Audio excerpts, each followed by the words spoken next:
The rain hammered against the windshield like 1,000 desperate fingers, each drop carrying the weight of another broken dream. Sarah Martinez clutched her designer purse now, her only remaining possession of value, as she slumped in the back seat of the yellow taxi, watching the neon lights of the city blur into watercolor streaks through her tears. "Corner of 5th and Madison," she whispered, her voice barely audible above the storm. The irony wasn't lost on her. She was heading to the very building where, just hours ago, she had been fired from her executive position at one of the city's most prestigious marketing firms. 20 years of climbing the corporate ladder, gone in a 10-minute meeting. Glanced at her through the rearview mirror. His nameplate read Hassan al-Rashid, and unlike most drivers, he hadn't turned up the radio to drown out the awkward silence that often filled his cab. "Rough day?" Hassan asked gently, his accent carrying the warm cadence of someone who had crossed oceans to build a new life. Sarah let out a bitter laugh. "You could say that. I just lost everything. My job, my apartment deposit, probably my future." She stared out the window. "I'm 38 years old, and I feel like I'm starting over from nothing." Hassan nodded thoughtfully as he navigated through the traffic. "You know," he said, "I came to this country 40 years ago with nothing but the clothes on my back and a heart full of hope. I was a doctor back in Syria, had a beautiful practice, a big house, respect in my community." Sarah looked up, surprised. This weathered taxi driver had been a doctor. "The war took everything," Hassan continued, his voice steady despite the weight of his words.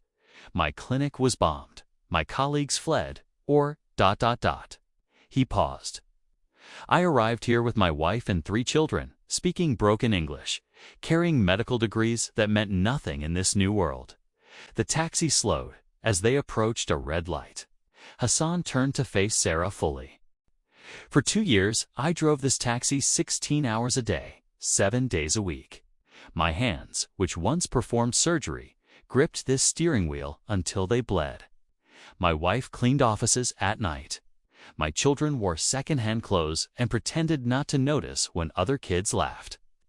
Sarah felt her own problems shrinking as she listened, captivated by the quiet dignity in Hassan's voice.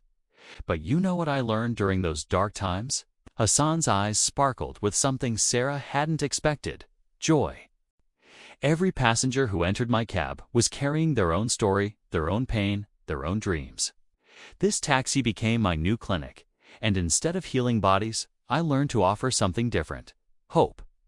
As they drove through the heart of the city, Hassan began to share story after story. There was Maria, the single mother he'd driven to job interviews for months, offering encouragement when she wanted to give up. She now owned 3 successful restaurants. There was David, the college dropout drowning in debt, whom Hassan convinced to return to school. David had just been accepted to law school. There was Elena, the elderly woman grieving her husband's death, whom Hassan visited weekly, bringing groceries and conversation until she found her smile again. "But Hassan," Sarah interrupted, "what about your medical career? Don't you miss being a doctor?" Hassan smiled, the kind of smile that could light up the darkest night. "My dear, I never stopped being a doctor. I just changed my prescription. Instead of medicine, I give hope. Instead of bandages, I offer kindness. Instead of treating symptoms, I help heal souls." The taxi pulled over at a coffee shop Hassan frequented. "Come," he said. "Let me show you something." Inside the warm, bustling cafe, Sarah watched in amazement as person after person approached Hassan with genuine affection. The barista, a young man with tattoos covering his arms, hugged Hassan tightly. "Dr. Hassan, how's the family? Mrs. Marcus?" Hassan whispered to Sarah. "Homeless for 3 years. I gave him rides to job interviews, helped him practice answers. Now he manages this place and is studying business at night." An elderly woman kissed Hassan's cheek. "Hassan, my angel." "How's your beautiful wife?" Mrs. Chen, Hassan explained. "Lost her husband, thought life was over. I drove her to a senior center, where she now teaches art to children." A successful-looking businessman shook Hassan's hand warmly. Hassan, my friend, still changing lives one ride at a time. As they sat down with their coffee, Sarah realized she was witnessing something extraordinary. This taxi driver hadn't just survived his setbacks, he had transformed them into a superpower. Hassan, this is incredible. But how do you do it? How do you keep giving when you've lost so much? Hassan leaned forward, his weathered hands wrapping around his coffee cup. Sarah, let me tell you a secret. The universe has a funny way of working. When I lost my clinic, I thought God had abandoned me. But he wasn't taking away my purpose. He was expanding it. In Syria, I could help maybe 50 patients a day. In this taxi, I've touched thousands of lives. He pulled out a worn photo from his wallet, his 3 children in graduation caps and gowns. My oldest daughter, she's a surgeon now at Mount Sinai. My son, he's an engineer, building bridges. My youngest, she just opened her own law practice, specializing in helping refugees. Sarah's eyes widened. They all became successful. More than successful, they learned that true wealth isn't in what you accumulate, but in what you give away. Every night at dinner, we shared stories of how we helped someone that day. We turned our struggle into our strength. Hassan reached into his jacket and pulled out a small, leather-bound journal. This contains the names and stories of over 3,000 people I've driven in the past 40 years. You said you lost everything, Hassan continued. But I see a woman with 20 years of experience, a sharp mind, and now, perhaps most importantly, a broken heart that's ready to be rebuilt into something even stronger. Hassan opened his journal to a fresh page and handed Sarah a pen. Write your name here. Write today's date.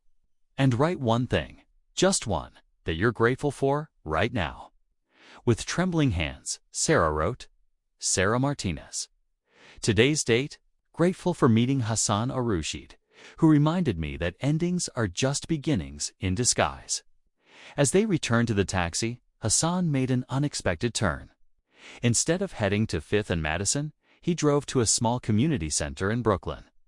Hassan, where are we going? There's someone I want you to meet.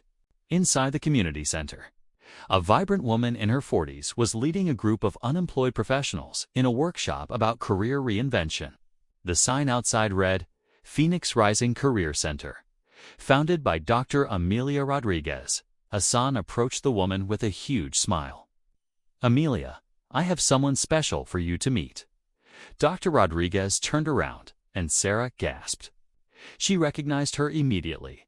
Amelia had been the head of HR at Sarah's former company 3 years ago, before she'd mysteriously disappeared. Hassan. Amelia exclaimed, hugging him tightly. Please tell me you've brought me another success story. Amelia, Hassan said proudly, was passenger number 1847. She'd been fired, blacklisted, lost her home. I drove her around the city for 6 months while she rebuilt her life. Now, she runs the most successful career rehabilitation center in New York. Amelia took Sarah's hands. Let me guess, you think your career is over? Sarah nodded, too overwhelmed to speak. 3 years ago, I was exactly where you are. Hassan didn't just drive me around the city, he drove me toward my destiny. Now, I've helped over 500 people restart their careers. And 89% of them end up in better positions than they had before. As the evening unfolded, Sarah found herself surrounded by Hassan's passengers, now a network of successful, fulfilled people, who had all been where she was, in the back of that yellow taxi, believing their lives were over. Dr. Martinez, the former Marcus, offered her a consulting position with his growing coffee chain. Mrs. Chen invited her to help launch an art therapy program. The businessman, now revealed as CEO of a startup incubator, handed her his card and said, We need someone with your experience to head our mentorship program. But it was Hassan's final words that night that changed everything. Sarah, I want you to understand something.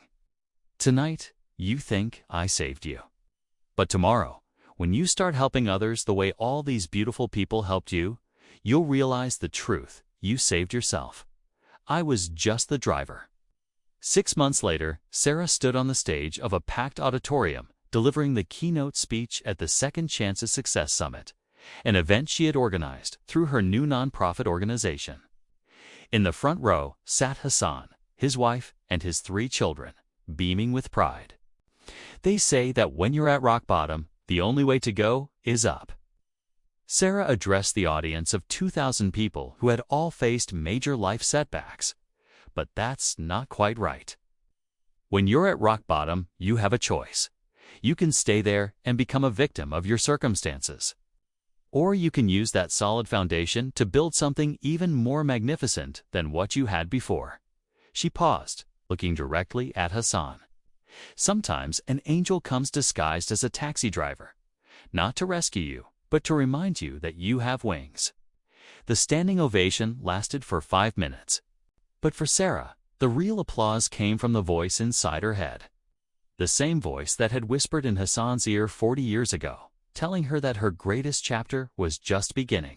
Hassan el-Rashid continued driving his yellow taxi, journal now containing over 4,000 names, each one a testament to the simple truth that kindness multiplied by consistency equals miracles.